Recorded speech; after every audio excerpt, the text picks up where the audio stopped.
First year chemistry chapter 3 theories of covalent bonding and shapes of molecule में आज का जो टॉपिक हमने डिस्कस करना है वो है एप्लीकेशंस ऑफ वेस्पर थ्योरी। अगर आपने मेरा प्रीवियस लेक्चर देखा है तो प्रीवियस लेक्चर में पार्ट 1 में हमने वेस्पर थ्योरी को डिस्कस किया था और इसके मेन पोस्टुलेट को डिस्कस किया था। तो अगर आपको वो याद है तो इजीली आप मॉलिक्यूल की शेप्स को प्रिडिक्ट कर सकते हैं on the basis of VSEPR theory. तो हमारे पास मॉलिक्यूल की शेप्स में जो फर्स्ट टाइप है वो हमारे पास है AB2 टाइप, सेकंड टाइप हमारे पास है AB3 टाइप, थर्ड टाइप हमारे पास है AB4 टाइप, फोर्थ टाइप हमारे पास AB3E type and fifth type हमारे पास है AB2E2। अब यहाँ पे मैं थोड़ा सा रिकॉल करता चलूँ अपना प्रीवियस लेक्चर। ए हमारे पास सेंट्रल एटम है, ए हमारे पास क्या है सेंट्रल एटम है, और B2 हमारे पास क्या है, ये हमारे पास है इलेक्ट्रॉन पेयर्स। इसी तरीके से ए सेंट्रल एटम है और B3 हमारे पास क्या है इलेक्ट्रॉन पेयर्स है। इसी तरीके से ए हमारे पास सेंट्रल एटम है और B4 हमारे पास क्या है इलेक्ट्रॉन पेयर्स हैं। इसी तरीके से ए हमारे पास सेंट्रल एटम है, B3 और E हमारे पास इलेक्ट्रॉन पेयर्स हैं। अब यहाँ पे B3 हमारे पास बॉन्ड पेयर है और E हमारे पास क्या है, E हमारे पास है लॉन पेयर। इसी तरीके से ए सेंट्रल एटम, ये दोनों है हमारे पास इलेक्ट्रॉन पेयर्स। B2 हमारे पास क्या है, B2 हमारे पास है बॉन्ड पेयर और E2 हमारे पास क्या कहलाता है, ये कहलाता है लॉन पेयर।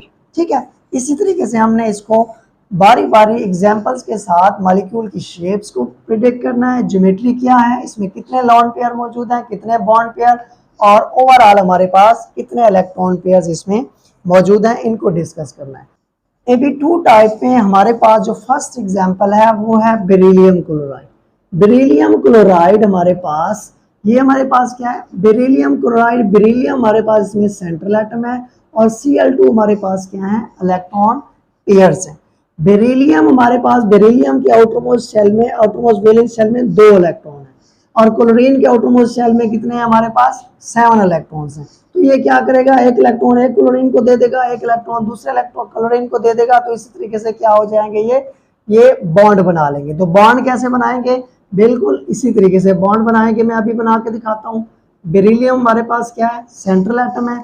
अब सेंट्रल एटम में हमारे पास इलेक्ट्रॉन पेयर कितने हैं 2, इन्होंने इस तरीके से इसके साथ क्या कर लेनी है बॉन्डिंग कर लेनी है।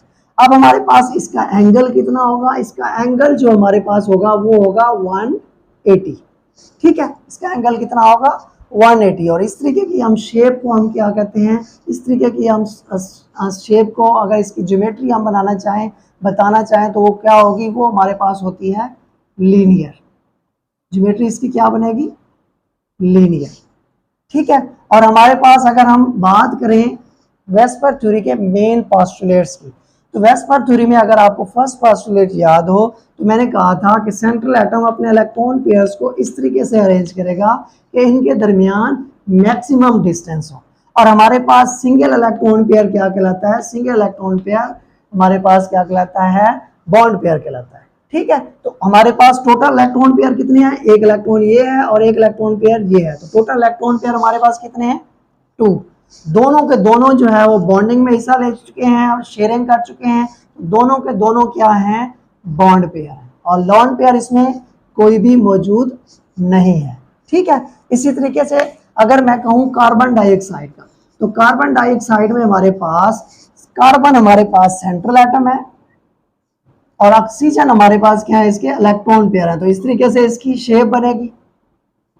अब अगर आपको वेस्पर थ्योरी के पोस्टुलेट्स याद हो तो हमने कहा था कि डबल बॉन्ड को हम क्या कंसीडर करेंगे, डबल बॉन्ड को हम according to VSEPR theory single electron pair consider करेंगे। तो हमारे पास कितने इलेक्ट्रॉन पेयर इसमें मौजूद हैं, एक इलेक्ट्रॉन पेयर ये है और एक इलेक्ट्रॉन पेयर ये है। तो कितने हो गए हमारे पास इसमें 2 इलेक्ट्रॉन पेयर।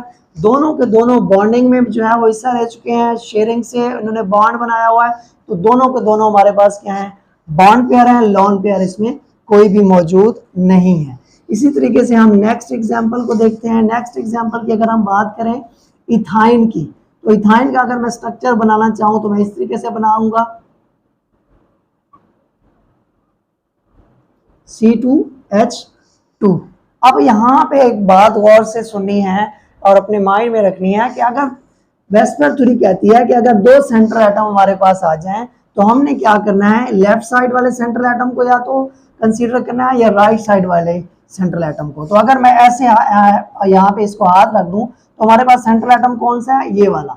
और फिर हम अगर इलेक्ट्रॉन पेयर्स को कैलकुलेट करना चाहें तो हमें पता है कि सिंगल बॉन्ड हो, डबल बॉन्ड हो या ट्रिपल बॉन्ड हो, वो क्या कंसीडर होगा, सिंगल इलेक्ट्रॉन पेयर। तो एक और एक कितने इलेक्ट्रॉन पेयर हो गए हमारे पास, दो इलेक्ट्रॉन पेयर, दोनों के दोनों बॉन्ड पेयर्स हैं, लॉन पेयर इसमें कोई भी मौजूद नहीं है। इसी तरीके से आप HgCl2 की आप शेप बना लेंगे, कैसे बनाएंगे, Hg हमारे पास क्या है, ये सेंट्रल एटम है, ये इसने क्लोरीन के साथ बॉन्ड बना लिए, इसके आउटरमोस्ट शेल में एक इलेक्ट्रॉन होता है और ये क्लोरीन के आउटरमोस्ट शेल में 7 इलेक्ट्रॉन होते हैं। तो दोनों ने जो है वो शेयरिंग करके बॉन्ड बनाया हुआ है और इसका एंगल हमारे पास क्या हो जाएगा, इसका एंगल हमारे पास हो जाएगा 180। इसी तरीके से इसका भी हमारे पास एंगल कितना हो जाएगा, 180। और इसकी ज्योमेट्री क्या हो जाएगी, ज्योमेट्री हमारे पास लीनियर है, दोनों के दोनों हमारे पास क्या है, बॉन्ड इलेक्ट्रॉन पेयर है और दोनों के दोनों ही बॉन्ड पेयर है, लॉन पेयर इसमें कोई भी मौजूद नहीं है। तो चलते हैं नेक्स्ट टाइप की तरफ। नेक्स्ट टाइप हमारे पास है AB3 टाइप। ए हमारे पास सेंट्रल एटम है और B3 हमारे पास क्या है, इलेक्ट्रॉन पेयर्स है। ठीक है, अब हमारे पास इसमें जो फर्स्ट एग्जांपल है वो है BF3 बोरोन ट्राइफ्लोराइड। ठीक है, हमारे पास क्या एग्जांपल है, बोरोन ट्राइफ्लोराइड। इसका स्ट्रक्चर बना के देखते हैं हम, शेप बना के देखते हैं। बोरोन हमारे पास सेंट्रल एटम है और F3 हमारे पास क्या है, इलेक्ट्रॉन पेयर्स हैं, सराउंडिंग एटम्स हैं। तो बोरोन हमारे पास अपने इलेक्ट्रॉन पेयर को इस तरीके से अरेंज करेगा कि इनके दरमियान क्या हो जाए, इनके दरमियान मैक्सिमम डिस्टेंस हो। तो देखिए हमारे पास ये क्या है, इनके दरमियान मैक्सिमम डिस्टेंस है। अब बोरोन के हमारे पास आउटरमोस्ट वैलेंस शेल में हमारे पास कितने, 3 इलेक्ट्रॉन है और फ्लोरीन के आउटरमोस्ट शेल में 5 इलेक्ट्रॉन है। दोनों ने हमारे पास शेयरिंग कर ली, शेयरिंग करके इस तरीके से ये अरेंज हो गए और सेंट्रल एटम ने अपने इलेक्ट्रॉन पेयर को इस तरीके से अरेंज किया हुआ है कि इनके दरमियान क्या है, मैक्सिमम डिस्टेंस है। अब हमारे पास एंगल जो है, अब एक बॉन्ड पेयर बढ़ जाने की वजह से एंगल जो है वो क्या हो जाएगा, डिक्रीज हो जाएगा और वो कितना हो जाएगा, वो हमारे पास हो जाएगा 120। ठीक है, और इसकी जो ज्योमेट्री हो जाएगी, इस ज्योमेट्री को हम कहते हैं ट्राइगोनल प्लेनर, ट्राइगोनल प्लेनर। अब यहाँ पे देखें, तीनों के तीनों हमारे पास 3 इलेक्ट्रॉन पेयर इसमें मौजूद है। यहाँ पे पहले हम लिख लेते हैं 3 इलेक्ट्रॉन पेयर है और तीनों के तीनों हमारे पास बॉन्ड पेयर हैं, लॉन पेयर इसमें कोई भी मौजूद नहीं है। इसी तरीके से आप AlCl3 की बना लेंगे। तो AlCl3 की अगर मैं शेप बनाना चाहूँ तो कैसे बनाऊंगा, एल्यूमिनियम हमारे पास सेंट्रल एटम है और हमारे पास क्लोरीन हमारे पास Cl3 है। तो तीन के तीनों जो है वो अपने सराउंडिंग एटम एक दूसरे को इस तरीके से अरेंज कर देंगे कि इनके दरमियान क्या होगा, मैक्सिमम डिस्टेंस होगा और इसका एंगल कितना हो जाएगा, एंगल हो जाएगा 120।